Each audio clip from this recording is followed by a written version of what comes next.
Really feel that VR training is core to achieving that moonshot goal. In order for officers to choose alternatives to guns, like the TASER energy weapon, they need to feel confident and well trained on that weapon. And that's where VR training comes in.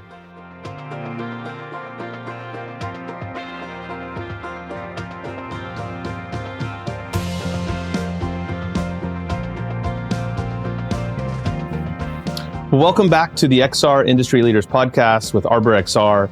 I'm your host, Brad Scoggin, CEO and co-founder of ArborXR, along with my co-host, Will Stackable, our CMO and also a co-founder. And today we get to sit down with Axon. Axon is a public company and a global leader in public safety, and specifically with Thi Luu, the VP and GM of VR training at Axon. Thi, thank you so much for joining us today. Thanks, Brad. Great to be here with you and Will. Well, let's just jump right into it with maybe tell us a little bit about your background and your role at Axon.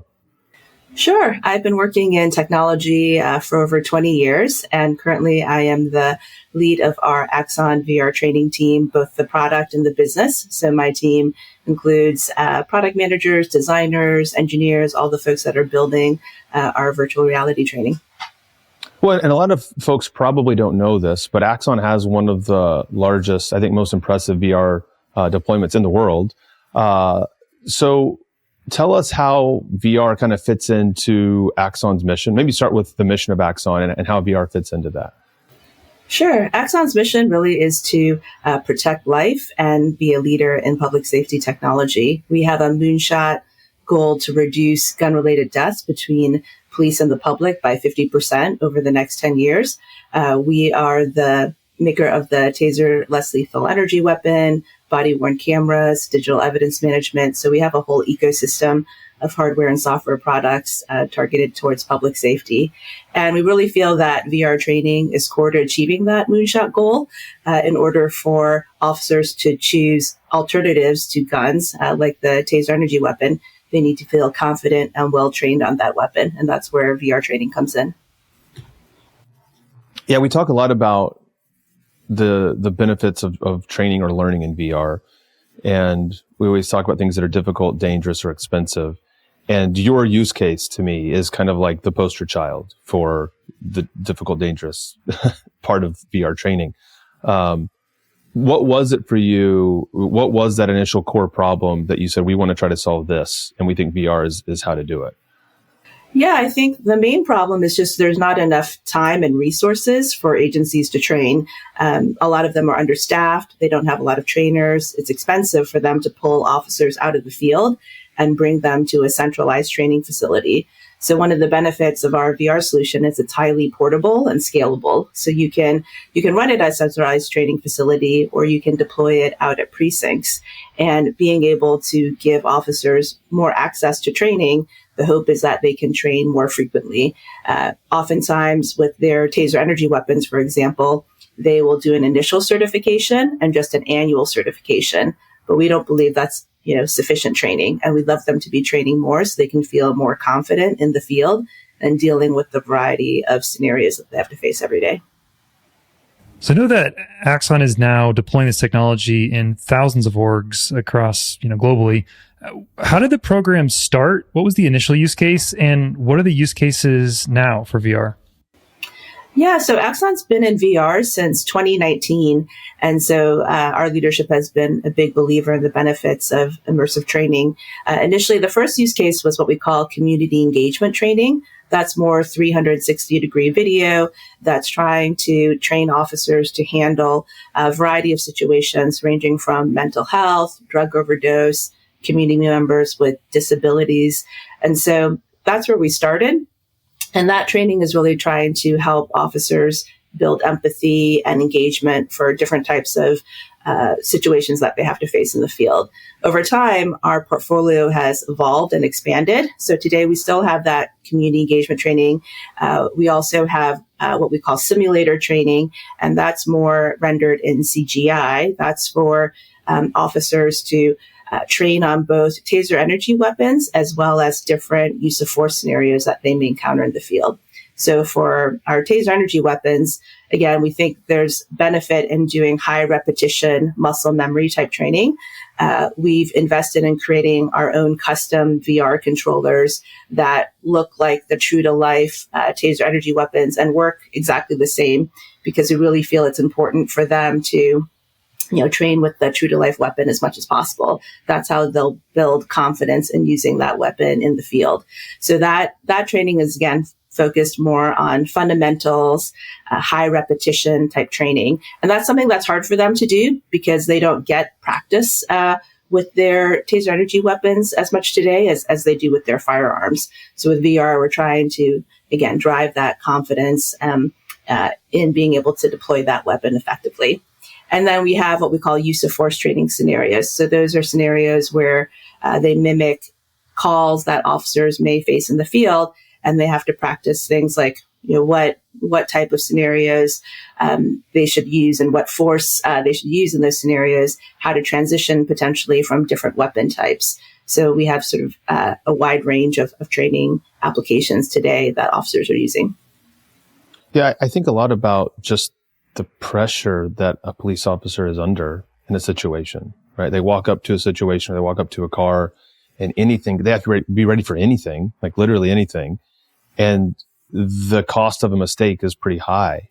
And to me, it's so cool that you could put an officer in a VR training simulation again and again and again and again, and they can either improve, or you can maybe even determine, hey, some people just don't have what it takes to handle that kind of stress, which is just so cool. And I think that there are some of those applications. There's some YouTube videos we could probably put in the show notes that kind of show some of the simulations, which would be cool. Well, we should do that if we can. Yeah. And again, I think there's a lot of different types of training that officers do, right? So there's new recruit training. Those are people brand new to policing. And again, they may have never dealt with somebody who has, is having a mental health crisis. And so that's where that type of training comes in. Again, just helping them initially learn how to use their energy weapon or deal with different threat situations, right? So there's that type of training. There's also, once you become a police officer, they do annual certification training. And so VR gets used at the annual certifications. And what we really want to do is drive agencies to do more frequent micro trainings, because we feel like the smaller trainings lead to better retention. So instead of just doing, I think we all, probably have our corporate annual trainings that we have to do every year, right? But you don't really retain that information very well. And so what we really want to do is really democratize training and make it more accessible so that officers can train more often. Maybe they have 10 minutes at the beginning of their shift and they can, pop into headset and just refresh some skills. That's ultimately where we want to get to. We have some agencies that are doing that today, but, we're working to try to help them scale out those programs. I'd love to hear, could you just give me a day in the life? I'm a new recruit, or let's say I'm an officer, and then I want to do a micro training. I walk into the office. What does the process look like, and how do I actually get into this training? Yeah, so new recruits, it's a little bit different. So new recruits usually will go to some sort of academy, right, for 6 months. And so they're basically learning the basics of how to be a police officer. That is more centralized training. So a lot of state academies run police training academies for all new recruits for all the agencies in that state. So for example, I live in Seattle. Washington State has a training academy. If you want to be a new police officer, even for Seattle Police Department, you go to the state training academy. And in that training academy, that's where you may encounter some of our community engagement training. You're getting certified on your initial TASER certification. That is more trainer-led right now. So there are trainers that are running classrooms, having people put on headsets and practice their skills. So that's sort of happening at the academy level. Once you pass the academy, oftentimes you will go out into the field and agencies will pair you with a more experienced officer, usually for your first year. That experienced officer, they often refer to like as an FTO, a field training officer. That's just a more seasoned police officer that you're partnered with, and they will have you helping to engage on different types of calls. But that's when you're at your precinct. And so we have some customers. I'll use Joliet PD, for example. They're a large police department in Illinois. And so they've deployed VR headsets at some of their departments, and they're having officers go in monthly. And so, again, if they have time at the beginning of the shift, they do have sort of like a VR trainer facilitator at that agency, because as we probably all know, VR is still not as easy to get in and use as opening an app on your phone. And I think that is one of the challenges to scaling. We're trying to make that easier, but that an officer, in Joliet PD could be doing training monthly because they have an administrator at their precinct who is familiar with how to set up VR, get them in headset, and direct them to different types of trainings. That's great. You mentioned, training in VR is great for things that are difficult, dangerous, or expensive to simulate in real life. And you mentioned the scenario of an officer encountering somebody with mental health issues. What other types of scenarios do you feel like lend themselves to VR in a unique way that you can't do easily with traditional training? I mean, there's so many. You just think about all the different scenarios that police officers encounter every day: mental health, domestic violence issues, community members that have certain disabilities like Alzheimer's or hard of hearing, or they don't speak English as their first language. So we have a wide variety of those types of scenarios. We also have done some interactive case law scenarios, which is interesting. So case law is where certain jurisdictions will issue cases on here's where it's an appropriate use of force and not. And so typically in the past, officers would sit through PowerPoint presentations, just to try to understand, hey, this case law is saying this is what you can or should not be doing. And so now we started to take some of those sort of marquee cases and create interactive training scenarios around them. So that's another interesting use case. But again, even all of the different use of force scenarios that we have, these are, again, scenarios that officers can encounter all the time. And a lot of agencies, most of their training today, it's similar to you sit in a classroom, you have an instructor, they're going through a PowerPoint. They obviously still do very hands-on, like defensive tactics scenarios. VR is not going to replace that.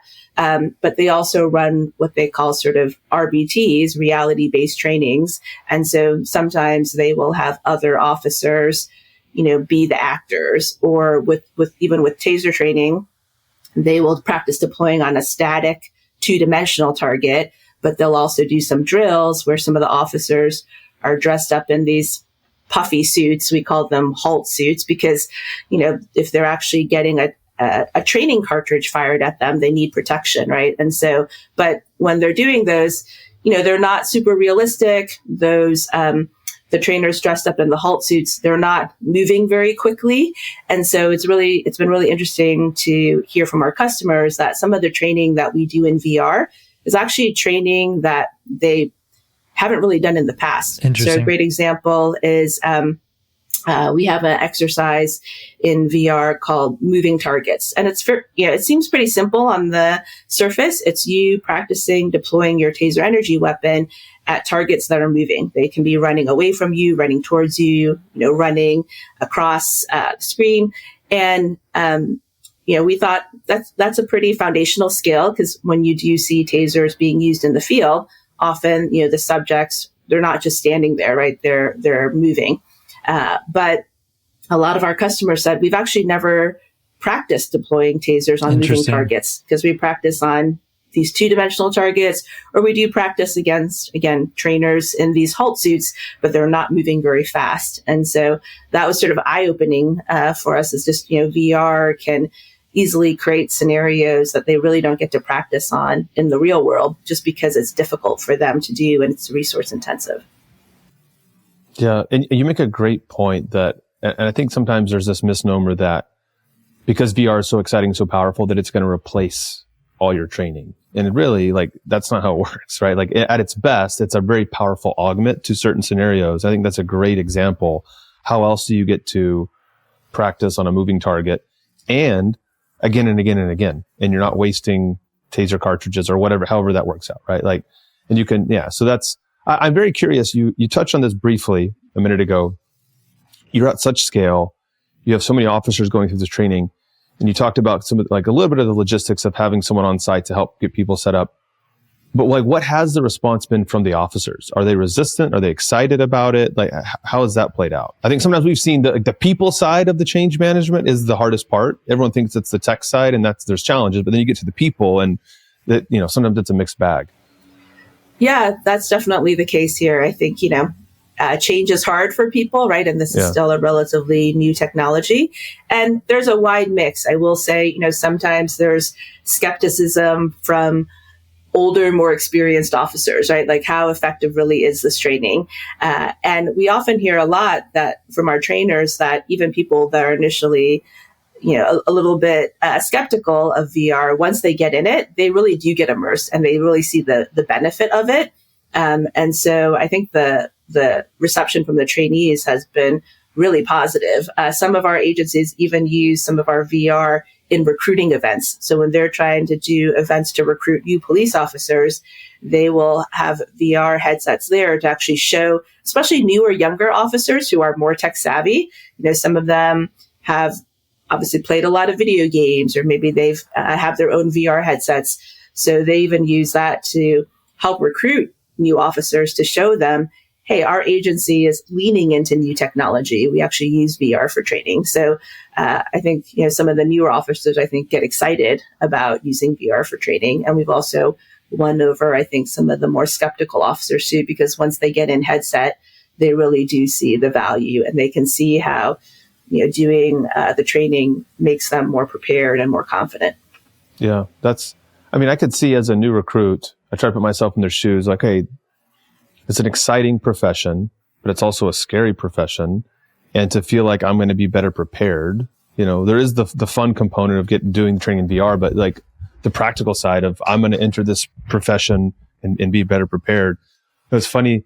You talk about, the more experienced, officers having some resistance. A funny story. One of our customers is Delta Airlines, and they do training in the ramp activities, everything that happens around the plane. And they had an older gentleman who was very resistant. I've been doing this for 40 years, and he went through the VR training, and he came out and said, you know what? There is a hose that I have been stepping over for 40 years that I am not supposed to step over. And I did not know I was not supposed to step over that hose until I did the VR training. And now every time I walk around the plane, I see the image from the VR of I'm not supposed to step over the hose. And it even at that, with that much, muscle memory was able to adjust behavior. So, it's fun to see the different groups kind of respond. But I think for the most part, once people get through the initial, I got to put something on my face. What is this? I think most people get pretty excited about it. Yeah, I think just the immersive nature of it, right? I think we do feel like, again, it's hard to replicate the true levels of stress you feel in the, when you're encountering these situations.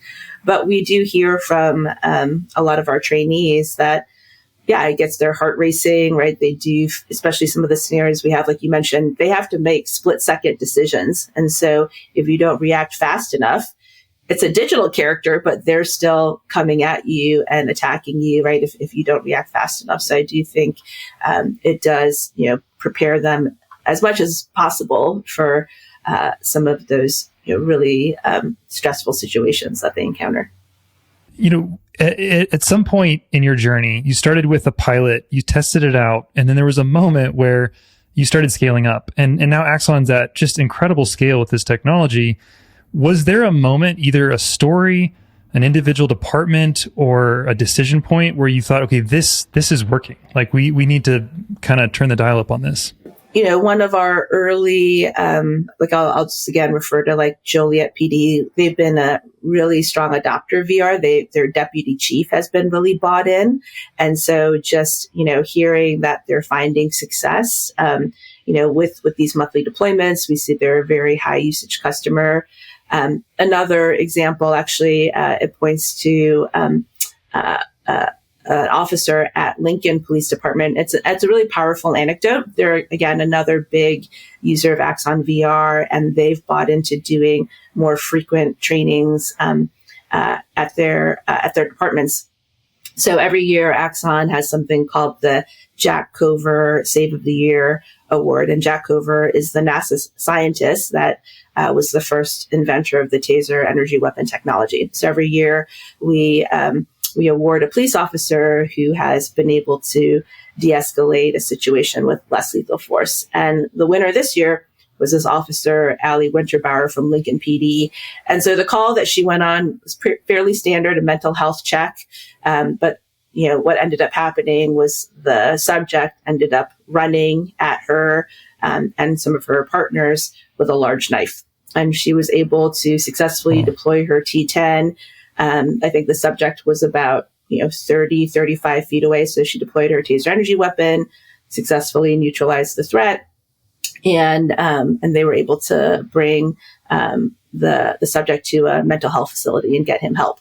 But what was really amazing about it was she ironically had just been in VR that morning before she had the call, and she had practiced her moving target drills. And I think maybe one misconception people have is like it's not like officers are deploying their TASER energy weapons all the time. Sometimes you can go months, maybe even a year without having to use it, right? So again, I think that's why frequent training is so important. And she basically said, I had just done this drill the morning of this call, and so I felt so much more prepared when this exact situation happened. And so that's a great testament of like this is really working, right?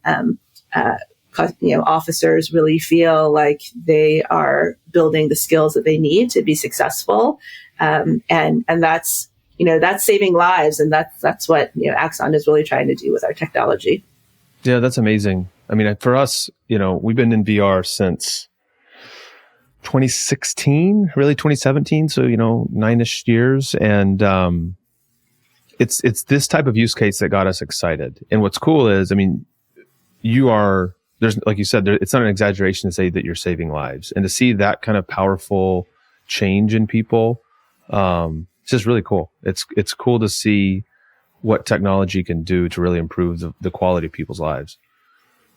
Yeah, and we don't get those types of anecdotes all the time, right? Because if our stuff is working, hopefully you never hear about bad situations. But yeah, occasionally it's really powerful and motivating for our team when we hear about these types of use cases. Or I think sometime last year, one of our sales experts, also has a great relationship with the customer, got a text, from one of his customers at an agency that just said, simply like, again, there's a lot of, I didn't realize this was actually, something that officers encounter often because I don't have a law enforcement background myself, but it's really unfortunate. A lot of people who are suicidal, they will try to do something called suicide by cop, where they will charge at a police officer with a weapon, hoping that the police officer will shoot at them. Jeez. And so again, similar situation where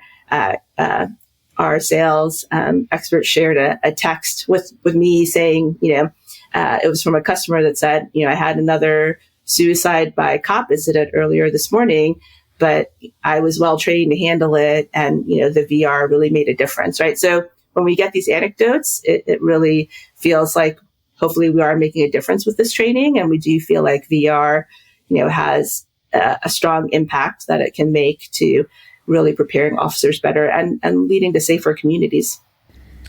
It's really incredible. And I kind of want to zoom out from, so individual officers just having this amazing training, what an impact, to now, okay, you're at scale. Brad mentioned at the beginning of the call that probably one of the largest deployments of XR in the world right now.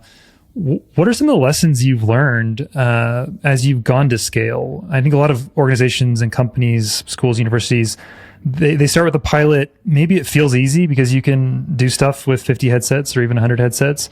But once you get into the thousands, things change. What have you learned deploying at scale with many headsets across many departments and locations?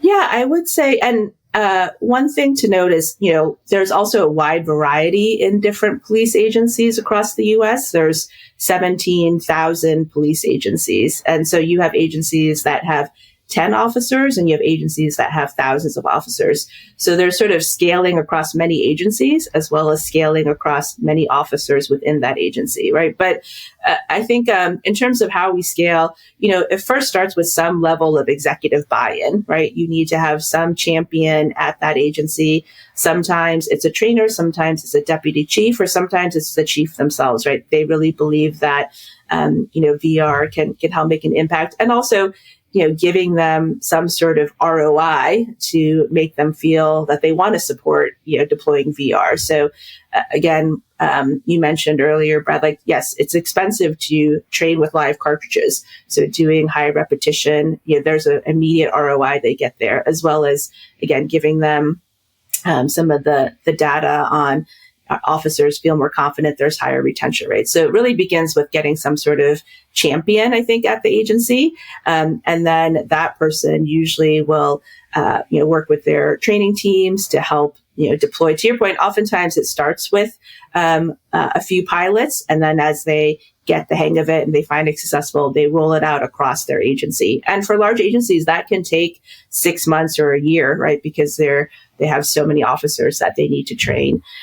So that's, I think, been helpful for us. I think also, helping to alleviate some of the pain points around VR. It's still not simple to set up and use. So when agencies buy Axon VR, we do send out a professional services manager to help them, get acquainted with the equipment, help them familiarize themselves with the content, help them also think about how to incorporate VR into their training programs. So having that network of professional services has been really helpful. Axon also, we run a lot of in-person training courses for a lot of our products. So we have a train the trainer model. We have, there's the end officer themselves. There's usually a trainer. Some agencies have what they call sort of a master instructor or even like a senior master instructor. So we also run training certifications for those sort of higher level trainers. And as part of those certifications, we also educate them on VR as part of that so they can bring that knowledge back to their agency. So we sort of have a multi-pronged approach to help agencies really deploy and be successful with VR. That's very cool. And again, I think sometimes people forget just the people part. There's technical solutions, but because it is such a new technology, you got to put some boots on the ground, I think. And it seems like you've done that well. And then the result is that it just kind of goes, there's some initial upfront investment.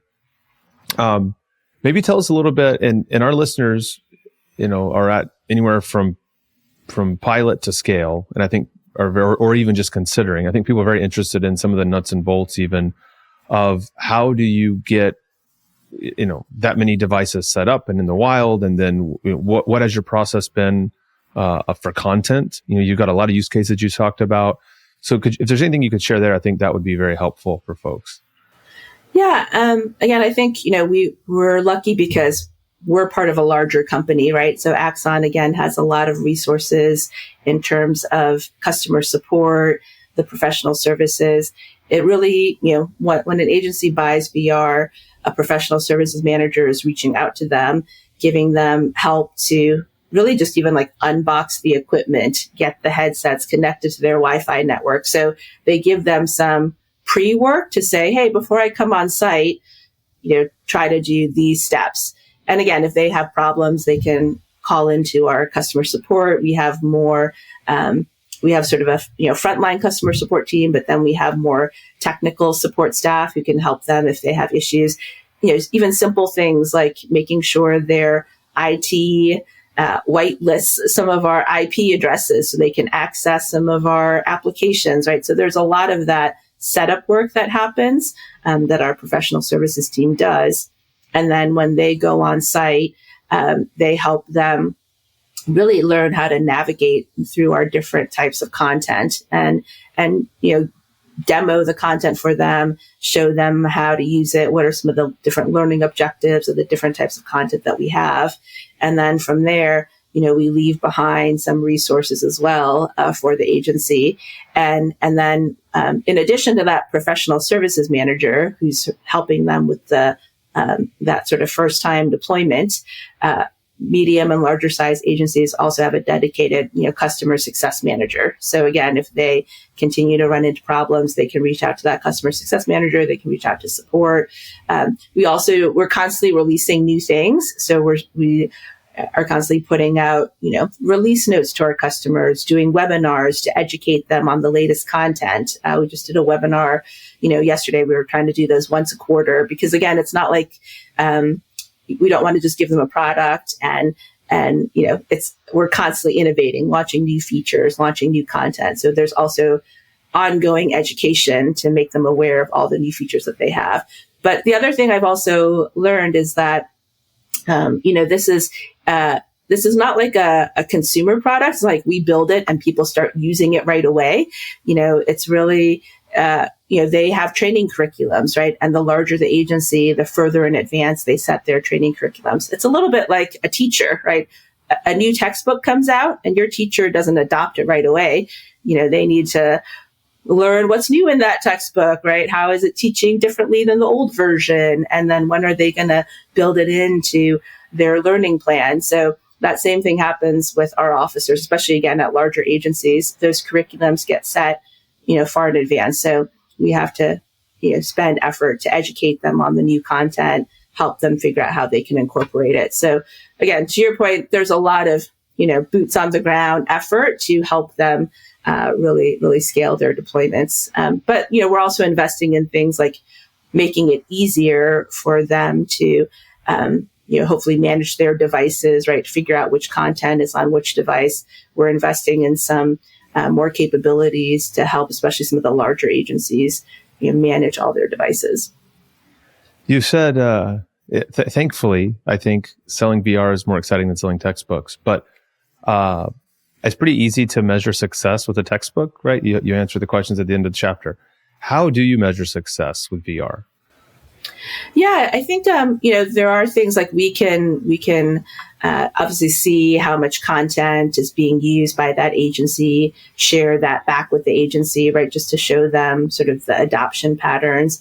But right now it is a little bit more, I would say, anecdotal, right? Sort of, again, some of these, experiences that we hear from officers. We have a lot of voice of customer from being able to talk to our agencies. We're constantly getting agencies to alpha and beta test. We have a CSAT that goes out every month to all of our different customers. So we obviously pay attention to the CSAT scores. Even something as simple as we put a little feedback QR code on the back of our headsets and have people, fill out a survey based on their experience. So those are all the different things that we're doing to sort of get data on, how customers are experiencing the product. But a lot of it is just talking to our trainers. Again, I think we're really fortunate to have really strong relationships with our customers, and we engage with our trainers at a lot of these training events, at our annual Axon Week conference, and we hear a lot of feedback from them directly on, their thoughts on the product, how we can improve, but also where they've seen success. Yeah, that's great. Final question for you here as we move to a close. You've run the gamut from zero to true scale with some really powerful results. What is one piece of advice you would give someone who is at the very beginning of the journey? Yeah, I would say, I think it goes back to your point, like, it's just a technology and a medium, right? It's not one of these things where you build it and they will come. So I really think investing in all the processes and the mechanisms that you have to, put in the effort to drive like any sort of change management, right? I think that's the part, to your point, maybe people forget about, or they don't see, that how important that is to driving adoption. and it's resource intensive, but I think it's really critical to get that level of buy-in. I know Brad said that was the last one, but I want a lightning round one, if that's okay, which is, as a pioneer in the space, like, where do you see the future of immersive training going? Yeah, I'm really excited about the future. I really think that AI has a ton of potential to really transform how we do training.